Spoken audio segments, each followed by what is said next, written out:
The family brunch happened 2 weeks later, and I almost didn't go. My mother had called to apologize, though her version of an apology was more like a stern lecture about family loyalty and forgiveness. She insisted that I'd misunderstood her conversation with the wedding planner, that I was being oversensitive, that stress was making me irrational. She never actually said she was sorry. But she did say that my grandmother would be at the brunch, and that it would break her heart if I didn't come. Emotional manipulation, 101. I went anyway because my grandmother was 83 and actually cared about me. Also because I knew my mother would use my absence as proof that I was the difficult one, the problem child who couldn't let things go. The brunch was at the same country club where they'd held Noah's engagement party. Same garden, same champagne fountain, same suffocating atmosphere of wealth and pretension. I arrived exactly on time, wearing a simple dress and my hearing aid. Marcus had taught me to clip a tiny camera to my purse strap, invisible unless you knew to look for it, recording everything. My family was already seated at a long table under a white tent. Aunts, uncles, cousins, my grandmother looking small and frail at the head of the table. And of course, Noah, radiant in yet another designer outfit, Cameron beside her looking like he'd rather be anywhere else. "Maren," my grandmother called out, waving me over. "Come sit by me, darling." I made my way to her seat, ignoring my mother's tight smile and the way conversation seemed to pause as I passed. My grandmother pulled me into a hug that smelled like lavender and peppermint, and for a moment, I felt safe. "How are you doing, sweetheart?" she asked, signing as she spoke. She'd been taking sign language classes at her assisted living facility, learning so she could talk to me. She was the only one who'd bothered. "I'm okay, Grandma," I signed back. "Better every day." She patted my hand, her eyes sad but kind. "Your mother tells me you've been having a hard time adjusting." I bet she did. The waiter came around taking orders, and I watched the table dynamics play out like a stage show. My mother held court at one end, directing conversation, orchestrating attention, making sure all eyes stayed on Noah and her upcoming wedding. I was fine with that. It meant people weren't watching me, weren't noticing as I positioned my purse to capture the best angle, as I palmed my phone to record audio. The food arrived, and with it, the performance I'd been expecting. "So Maren," my Aunt Gloria said, speaking slowly and loudly like I was intellectually disabled, "how is your job going? Are they being accommodating about your situation?"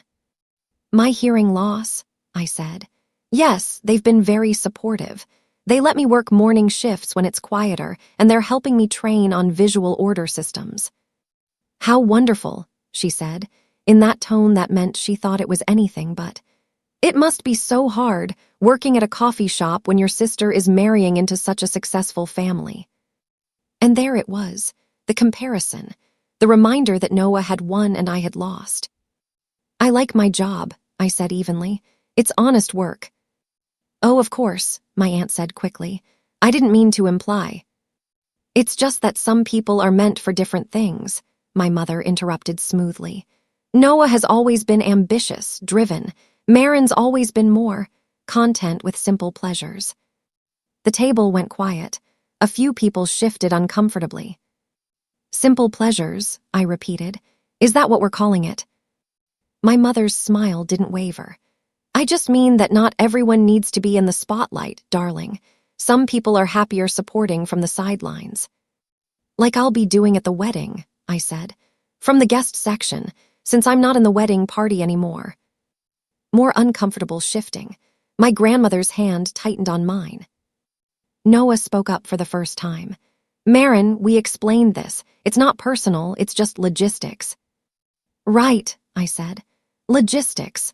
Like how the money you saved by cutting me from the wedding party went toward that ice sculpture you wanted, or the upgrade on the wedding cake, or the designer shoes you posted on Instagram last week." The table froze. "That's not fair," Noah said, her voice rising. "The wedding budget is complicated. You don't understand."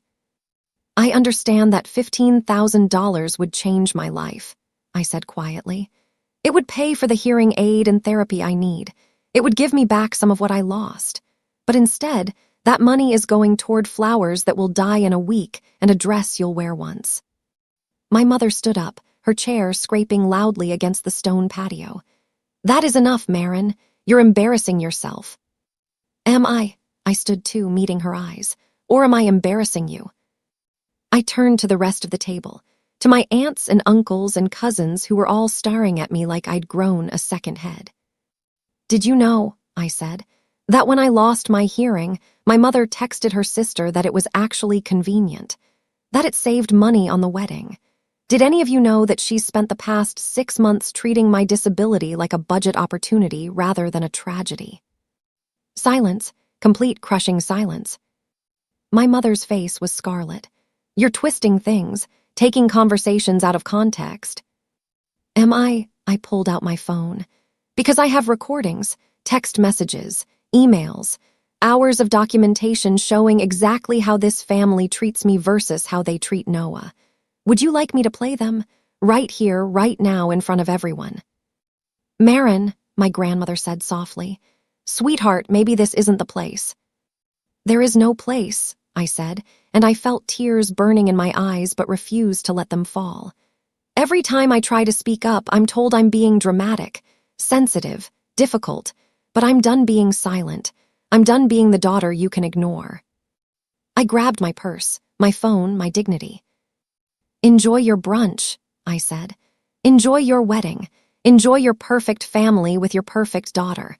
But don't expect me to keep playing the part of the broken one who's just grateful to be included. I walked away from that table, from those people, from the life I'd never really belonged to. And I didn't look back. Marcus met me at a coffee shop 3 blocks from the country club. I'd texted him from my car, hands shaking so hard I could barely type, and he'd immediately responded. On my way. He found me in a corner booth, my cold coffee untouched, staring at nothing. Hey, he signed, sliding into the seat across from me. You okay? I think I just destroyed my family, I signed back. Good, he signed bluntly. They were already destroyed, you just exposed it. I laughed, a broken sound that hurt my throat. My grandmother looked so disappointed. In them or in you? I thought about it, I don't know. Marcus pulled out his laptop. Show me what you got. I transferred the video and audio files from my phone to his computer. We sat there for an hour, reviewing footage, Marcus transcribing the important parts, organizing everything into a folder he labeled Evidence Family Brunch. This is powerful stuff, Maren, he signed. Your aunt's comments, your mother's defense, the way everyone just sat there and let it happen. It's all here. What do I do with it? I signed. That depends, he signed back. What do you want to happen? I thought about my mother's face at the brunch, the way she'd tried to silence me, control me, make me the villain for speaking the truth, the way my entire family had watched and done nothing. I want them to see, I signed. I want everyone who attends that wedding to know what kind of people they are, what kind of mother she is. Marcus nodded slowly. Then we need to be strategic. We have 3 months until the wedding. We use that time to gather more evidence, build a stronger case. And then, when the moment is right, when we have the biggest audience possible. We burn it down, I signed. We burn it down, he agreed. We spent the rest of the afternoon planning.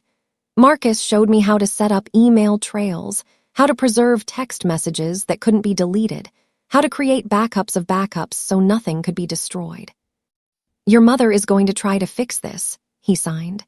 She's going to apologize, make promises, try to bring you back into the fold.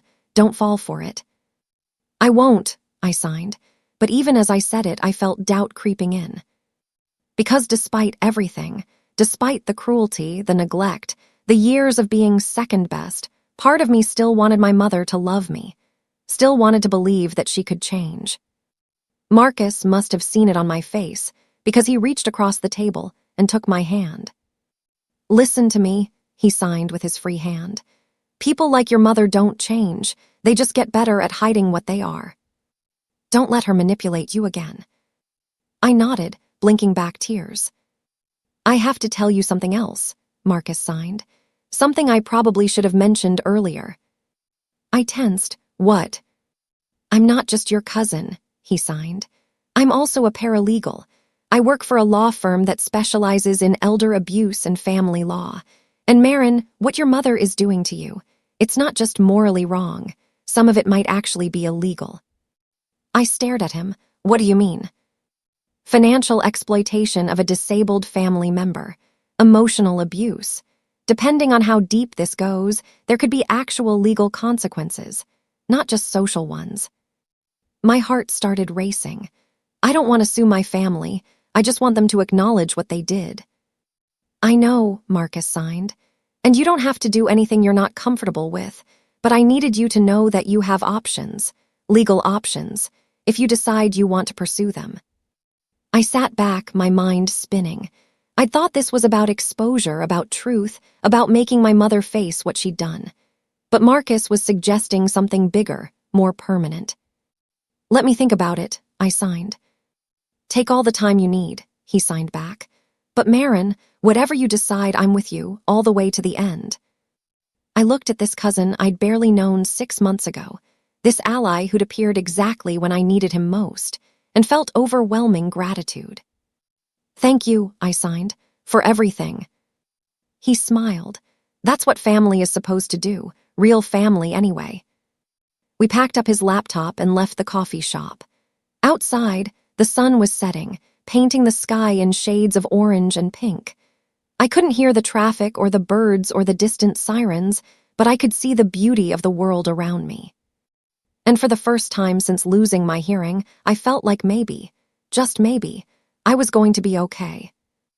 My mother called 3 days later.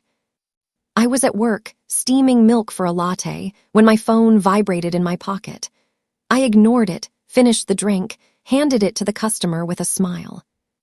When I checked my phone on my break, I had 7 missed calls from my mother and a text message. We need to talk. Come to dinner tonight. 7 p.m. No excuses. I showed Marcus the message that evening. We were in his apartment, eating takeout and reviewing more footage. Are you going to go? He signed. I thought about it.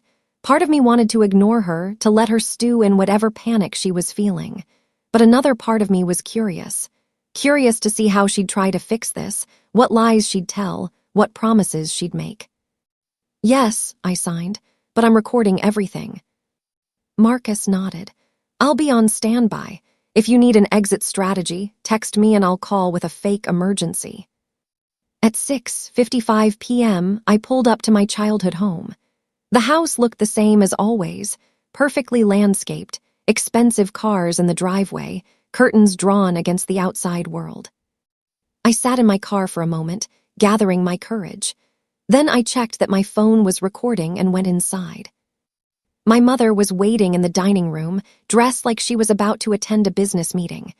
Noah sat beside her, looking uncomfortable. No father, no other family members, just the 3 of us. Maren, my mother said, standing as I entered. Thank you for coming. I didn't respond, just sat down across from them. My mother cleared her throat. I've been thinking a lot about what you said at the brunch, and I realize that perhaps I haven't been as sensitive to your situation as I should have been. Perhaps as sensitive as I should have been. Not I'm sorry, not I was wrong, just vague corporate speak that admitted nothing. The thing is, she continued, I've been under a lot of stress planning this wedding, and sometimes stress makes people say things they don't mean, things that come out wrong. Which things? I asked. The part where you said my hearing loss was convenient, or the part where you called me a problem, or maybe the part where you told the wedding planner to keep me out of the photos. My mother's jaw tightened. I never said those things, or if I did, you misunderstood the context. I pulled out my phone. Would you like to hear the recordings? Because I have the full context right here. This is exactly what I'm talking about, my mother snapped. This vindictive behavior, this need to make yourself the victim, it's exhausting, Maren. I am the victim, I said quietly. You have victimized me for 19 years. Noah spoke up for the first time. Maren, come on, Mom's trying to apologize. No, she's not, I interrupted. She's trying to manage me, control me, make me fall in line so I don't ruin your perfect wedding. This isn't about the wedding, my mother said. Everything is about the wedding. I stood up, my chair scraping loudly. Everything has always been about Noah, about what she wants, what she needs, what makes her happy. I could disappear tomorrow and the only thing you'd care about is whether it affected the seating chart. Silence, heavy, suffocating silence. Then my mother said, very carefully, "What do you want, Maren? Money for the hearing aid? Fine, I'll write you a check. Is that what this is about?" And there it was, the thing she'd been building up to, the bribe. "I don't want your money," I said. "Then what do you want?" she demanded. "To punish me, to ruin Noah's wedding out of spite." "I want you to admit what you did," I said. "I want you to acknowledge that you've spent my entire life making me feel worthless. I want you to say, out loud, that you love Noah more than me and that you always have." My mother's face went pale. "That's not true." "Isn't it?" I looked at Noah. "Ask her, ask your perfect daughter if she knows it's true." Noah looked away. "This conversation is over," my mother said. "You're clearly not in a rational state of mind. When you're ready to have a mature discussion about moving forward as a family, you know where to find me." I laughed, a harsh sound. "There is no moving forward. There is only the truth and what you're going to do when everyone knows it." I walked out of that house for what I knew would be the last time as a daughter. Next time I entered, it would be as something else entirely. An avenger, maybe, or just someone who'd finally found her voice. The wedding preparations accelerated after that dinner. My mother went into crisis mode, determined to create the perfect event that would erase all the family drama and prove to everyone that she was a wonderful mother with a wonderful family. She stopped calling me, stopped texting, acted like I'd never existed, which was exactly what I'd expected. What she didn't know was that I'd become invisible in other ways, too. I'd started showing up to wedding-related events, not as a participant, but as a shadow. Vendor meetings at coffee shops where I'd sit in the corner with a book. Dress fittings at boutiques where I'd pretend to browse nearby racks. Planning sessions at the country club where I'd walk past the conference room like I was heading somewhere else. And I recorded everything. I recorded the florist asking if the other daughter would be attending and my mother saying, "We're keeping things simple, just immediate family in the wedding party." I recorded the photographer reviewing shot lists and nodding, "Bride's sister, minimal photos, back row only." I recorded my mother on the phone with the caterer, cutting my meal from the count. "Actually, make it 199 plates. One of our guests may not be able to make it." May not be able to make it, as if my attendance was uncertain rather than deliberately unwanted. Marcus helped me organize it all. We created spreadsheets, timelines, categorized evidence. We built a narrative that was impossible to deny. But the best footage came from an unexpected source. I'd been practicing my lip reading at a coffee shop near the country club when I noticed Noah and one of her bridesmaids, Ashley, sitting at a table by the window. They were drinking iced lattes, their heads bent close together in conversation. I positioned myself at a table behind them, my phone recording video through my bag. "I feel bad about Maren," Noah was saying. "The whole thing with the wedding party." My heart jumped. Was she actually feeling guilty? "Please," Ashley said. "She's being so dramatic. It's not like she's the first person to not be in a wedding party." "I know, but still, she's my sister. She's also the one who made a scene at your engagement party and that brunch. Who wants that energy at their wedding?" Noah sighed. "You're right. Mom says I shouldn't feel guilty, that Maren's always been difficult and this is just her trying to make everything about her." "Exactly. This is your day, Noah, your special day. Don't let her ruin it." They moved on to discussing bachelor parties and honeymoon plans, but I'd heard enough. I sent the video to Marcus with a simple message. She knows. She knows it's wrong and she's doing it anyway. His response, "Then she's just as guilty as your mother. Keep going." I kept going. I documented the rehearsal dinner where I wasn't invited, the bridal shower where my name wasn't on the guest list, The countless family events that happened around me, without me, as if I was a ghost haunting my own life. And with each piece of evidence, my resolve hardened. This wasn't just about exposing my mother anymore.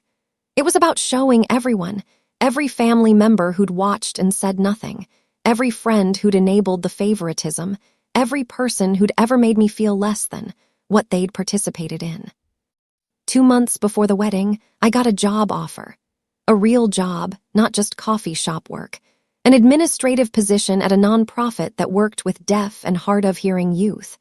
They'd seen my volunteer work at the community center, been impressed by my sign language skills, thought I'd be perfect for their team. The job paid twice what I made at the coffee shop and came with benefits, including health insurance that would cover hearing aids and therapy. I accepted immediately.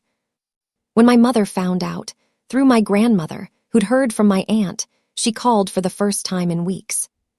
"Congratulations on your new job," she said, her voice stiff and formal.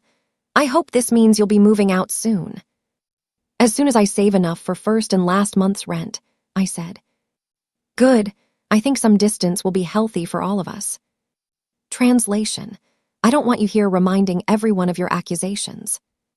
"I agree," I said. "Distance sounds perfect."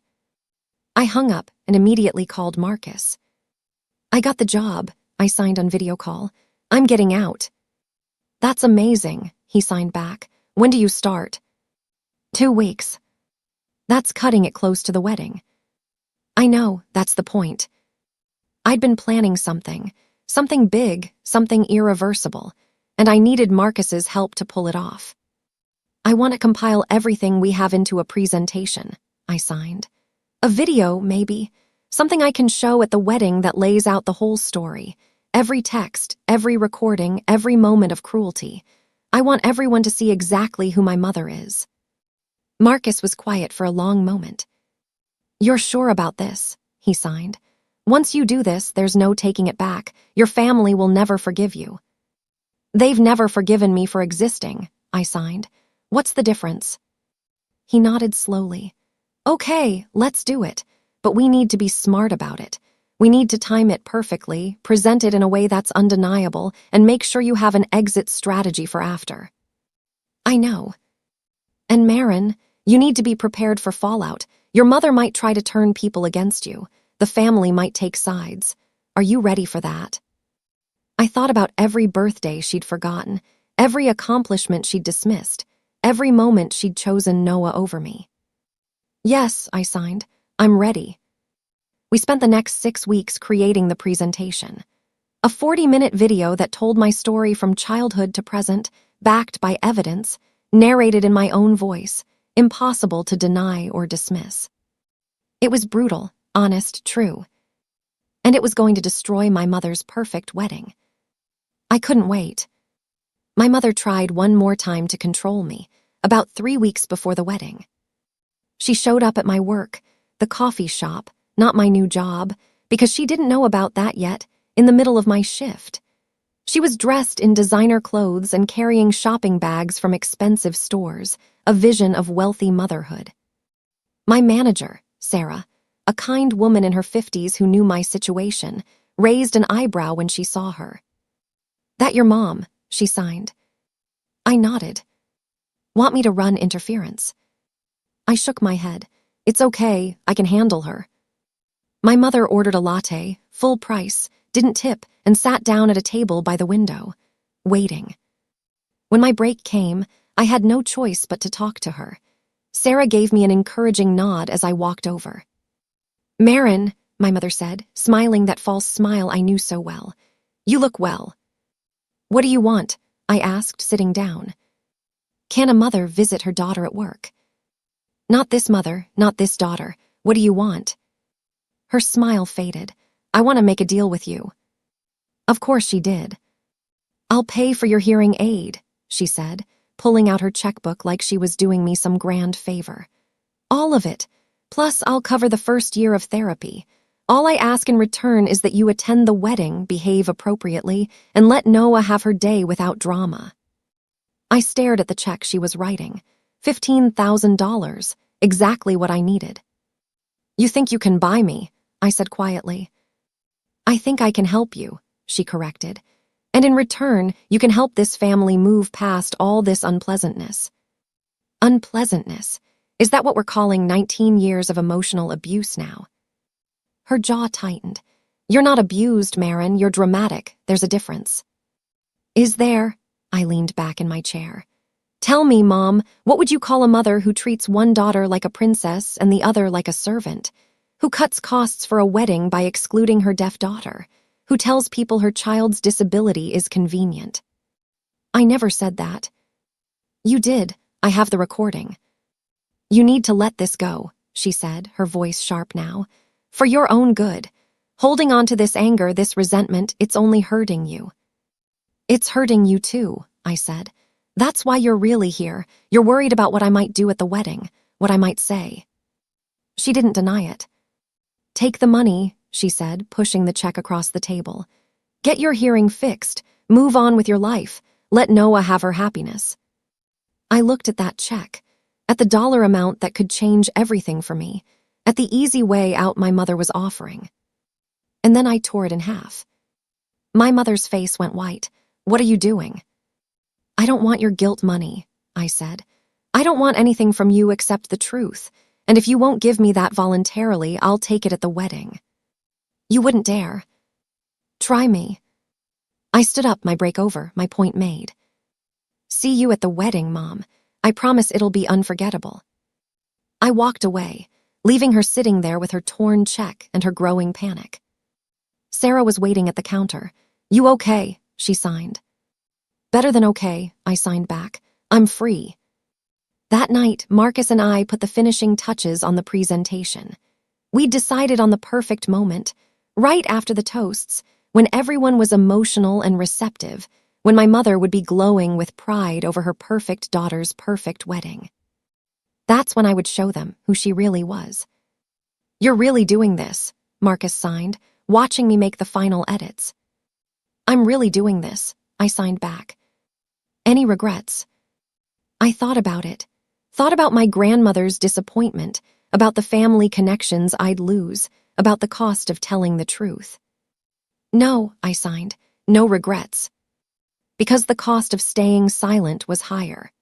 The cost of protecting people who'd never protected me, of maintaining a lie that only benefited them, of continuing to be the daughter who disappeared so her sister could shine. That cost was my entire life. And I wasn't willing to pay it anymore. The week before the wedding, everything accelerated into chaos. My mother was in full control mode, micromanaging every detail, calling vendors at midnight, making last-minute changes that drove everyone crazy. I watched from a distance, documenting it all, amazed at how much energy she put into appearances. Noah was stressed too, snapping at bridesmaids, having meltdowns over flower arrangements, acting like the world was ending because her dress needed a minor alteration. Cameron looked exhausted, probably questioning his life choices. I, meanwhile, was calm, eerily calm, because I knew something they didn't, all this stress, all this effort, all this money being spent on creating the perfect day was about to be exposed as a cover for something rotten. Marcus helped me move into my new apartment 4 days before the wedding. It was small, a studio in a building that had seen better days, but it was mine. My first real home away from my family. You sure about the timing? Marcus signed as we unpacked boxes. You could wait until after the wedding to move, have a home base to retreat to when everything explodes. I need to do this now, I signed. I need to physically separate myself from them before I burn everything down, otherwise I might lose my nerve. He nodded, understanding. That night, alone in my new apartment, I watched the presentation one final time. 40 minutes of my life, my pain, my truth. Undeniable evidence of what my family had done to me. It started with childhood photos, me and Noah together, the visible difference in how we were dressed, how we were positioned, how we were treated. Then came school records showing my achievements that were never celebrated, Noah's average accomplishments that were treated like Nobel Prizes. Medical records from my surgery, Text messages from my mother calling my hearing loss convenient. Audio of her telling the wedding planner to minimize my presence. Video of family members making jokes about my disability. And through it all, my voice, explaining, contextualizing, making it impossible to dismiss or deny. It was devastating, honest, true. I fell asleep on my air mattress, that night feeling more certain than I'd felt about anything in my life. The next morning, my phone buzzed with a text from an unknown number. "Maren, this is Cameron. Can we talk?" I stared at that message for a long time. Cameron Sterling, Noah's fiancé, the millionaire groom who'd barely spoken 10 words to me in the year they'd been together. What could he possibly want? I texted back, "About what?" His response came quickly. "About you and your family. I think we need to clear the air before the wedding. Can you meet me for coffee? Today, I promise it's not a trap." I showed Marcus the exchange. He immediately became suspicious. "Don't go alone," he signed. "If you go at all, this could be your mother putting him up to it, trying to get you to back down." "Or it could be something else," I signed. "Something useful." I agreed to meet Cameron at a neutral coffee shop downtown, and I brought Marcus with me as backup. We arrived early, took a table with a view of the door, set up my phone to record everything. Cameron showed up exactly on time, dressed casually in jeans and a button-down, looking nothing like the polished millionaire I'd seen at family events. He looked tired, actually. Stressed. He ordered a coffee and sat down across from us. If he was surprised to see Marcus there, he didn't show it. "Thanks for meeting me," he said, speaking clearly so I could read his lips. "I know this is weird." "Very weird," I agreed. "What do you want?" He took a sip of his coffee, gathering his thoughts. "I want to understand what's really going on with you and your family. Noah tells me one version, your mother tells me another, and my gut tells me neither of them is telling the truth." I exchanged a look with Marcus. "What's your gut telling you?" "That you got screwed," Cameron said bluntly. "That something really wrong happened and everyone's trying to pretend it didn't." Silence. I hadn't expected honesty. "Why do you care?" I asked. "Because I'm about to marry into this family," he said. "And I need to know what I'm getting into. Also, because I'm not an idiot. I've seen how your mother treats you versus how she treats Noah. I've heard the things she says when she thinks I'm not paying attention, and I want to hear your side before I make the biggest commitment of my life." I studied his face. He seemed genuine, but people can fake sincerity. "What if my side is really bad?" I asked. "What if it makes you question whether you want to marry Noah?" "Then I need to know that," he said simply. Marcus tapped my arm. "Tell him," he signed. "He seems legit." So I did. I told Cameron everything. The childhood favoritism, the medical neglect, the financial exploitation, the way my hearing loss had been treated as a budget opportunity. I showed him some of the evidence, just enough to prove I wasn't making it up. Cameron's face grew darker as I talked. When I finished, he sat back and ran a hand through his hair. "Jesus," he said. "I knew it was bad, but I didn't realize it was this bad." "Does this change anything?" I asked. "With the wedding?" He was quiet for a long moment. "I don't know," he admitted. "I love Noah, but I'm not sure I can marry into a family that operates like this. And I'm not sure I can marry someone who participated in treating you this way, even if she was following her mother's lead." "She's an adult," I said. "She made her choices." "She did," he agreed. "And so did your mother, and so did everyone who watched and said nothing." He pulled out his phone, made a note. "I need to think about this, process it, but Maren, thank you for telling me the truth. That took courage." "What are you going to do?" I asked. "I honestly don't know yet," he said. "But I promise you this. Whatever happens at that wedding, I'm not going to let your mother sweep this under the rug anymore. She needs to be held accountable." He stood up, shook my hand, nodded at Marcus, and left. Marcus and I sat there in stunned silence. "Well," Marcus signed eventually, "that was unexpected." "Do you think he'll actually do something?" I signed. "Or was that just talk?" "Hard to say, but at least now he knows the truth. That's something." We left the coffee shop and walked back to Marcus's car. My phone buzzed with another message, this time from Cameron. "One more thing, your mother knows we met. She's already calling me demanding to know what you said. I didn't tell her anything, but she's going to come after you. Be careful." I showed Marcus the message. 3 days, he signed. 3 days until the wedding. Can you stay out of her way until then? I can try, I signed back. But I knew my mother. Knew she wouldn't wait. Knew she'd come for me, try one last time to control the narrative, to silence the daughter who'd finally found her voice. Let her come. I was ready. My mother showed up at my new apartment the next morning. I don't know how she got my address, probably from my grandmother, or maybe she hired someone to follow me.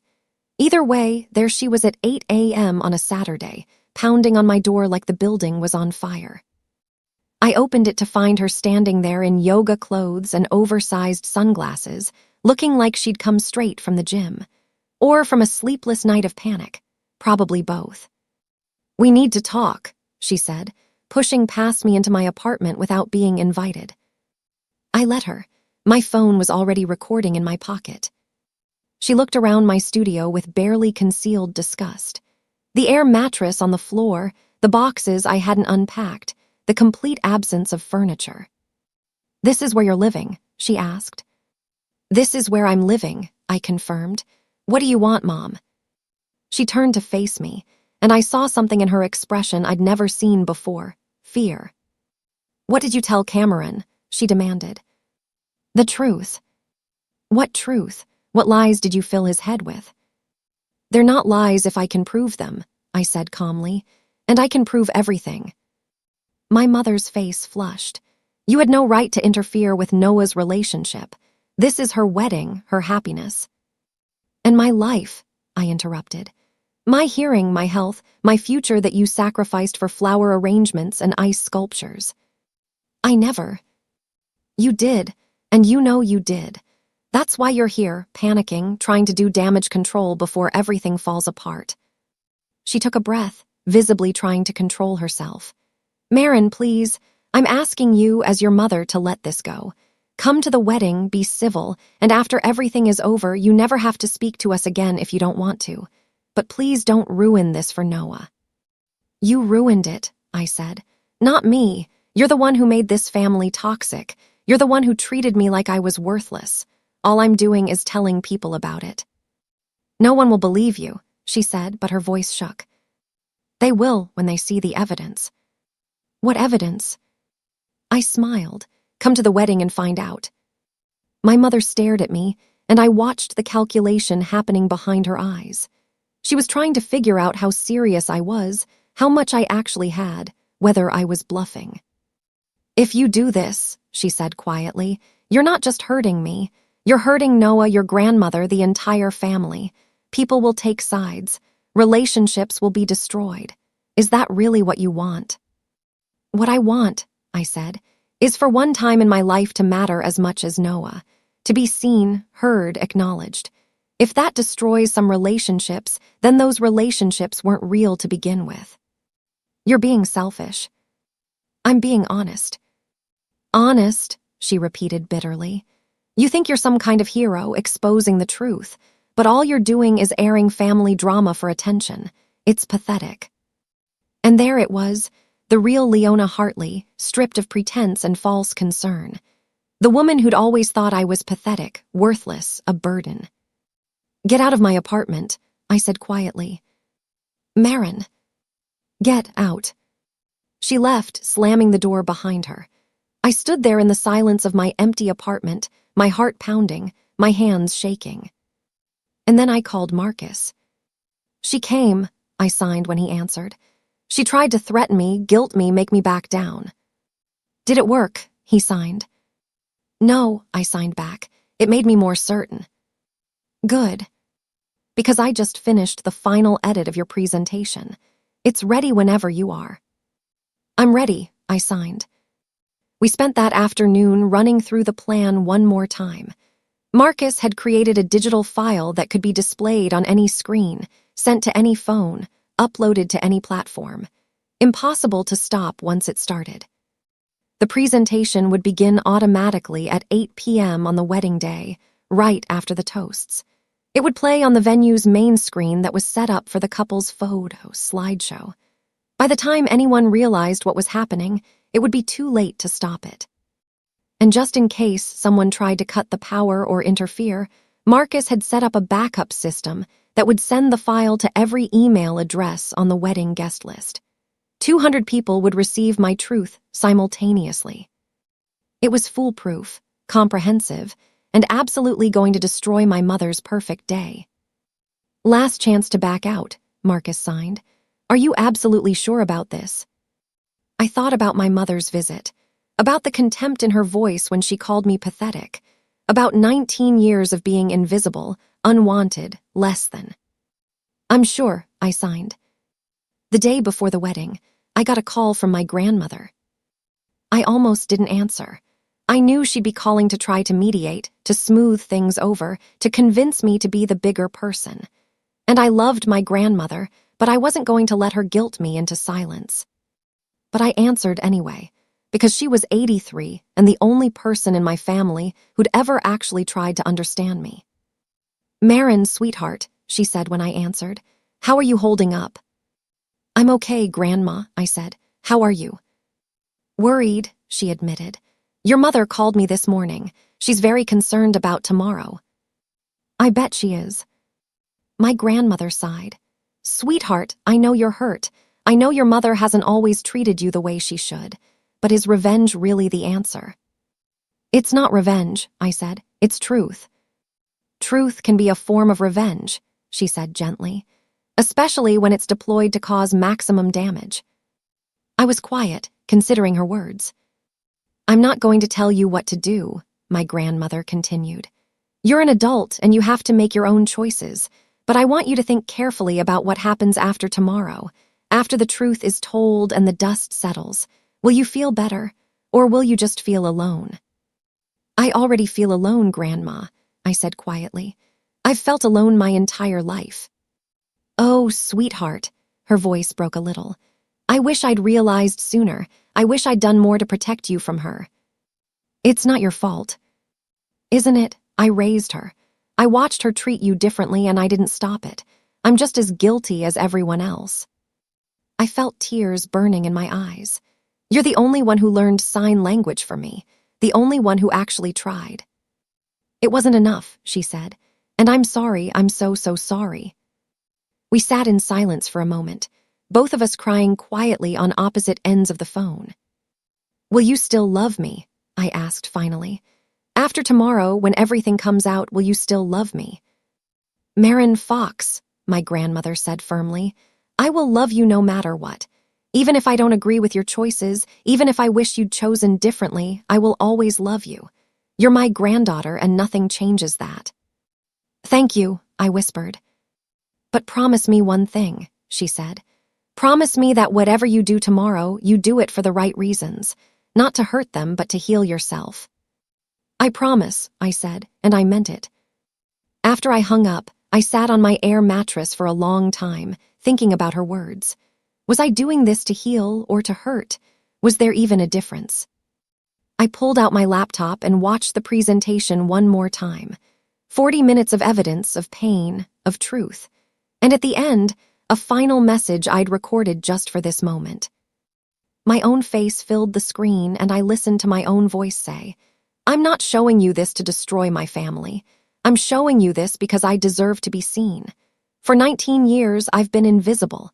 For 19 years, I've been the daughter who didn't matter. But I matter. My story matters. And I'm done being silent. The video ended, and I closed my laptop. Tomorrow, 200 people would see that message. Tomorrow, my mother's perfect wedding would become about me instead of Noah. Tomorrow, everything would change. I just had to make it through the night. I spent the evening alone in my apartment, practicing sign language, reviewing my speech therapy exercises, trying to calm my racing thoughts. Marcus called to check in, offering to come over, but I told him I needed to be alone. At midnight, my phone buzzed with a text from Noah. Please don't do this. Whatever you're planning, whatever Mom did, please just let tomorrow be about me and Cameron. After the wedding, we can deal with family stuff, but please don't ruin my wedding day. I stared at that message for a long time. Part of me felt guilty. Noah was still my sister, regardless of everything. Part of me wanted to text back, to explain, to make her understand. But then I remembered her at the engagement party, laughing about how convenient it was that I couldn't hear anymore. Remembered her sitting silently while our mother cut me from the wedding party. Remembered every time she'd benefited from my invisibility and said nothing. I deleted the message without responding. Tomorrow was coming, whether they were ready or not. And so was the truth.